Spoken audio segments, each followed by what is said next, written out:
কালকে ব্যবসায়িক সমিতির একটা সংবর্ধনা অনুষ্ঠান আছে মধ্যবাজার 4টার সময়।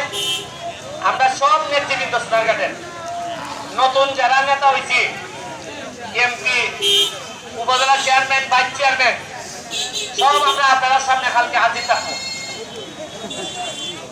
এই জায়গার মধ্যে কালকে আপনারা যারা যা কমপ্লেইন আছে, কি কি কমপ্লেইন লিখিত আকারে লিখিয়া, ব্যক্তিগত না, এলাকার স্বার্থে কমপ্লেইন। যেমন ধরেন এলাকার স্বার্থে কিটা যে পয়সা আমি গানের মধ্যে এলাকায় একটা আস্তানা বানাইছে, অথবা পয়সা আমি এই রাস্তা দিয়া আবার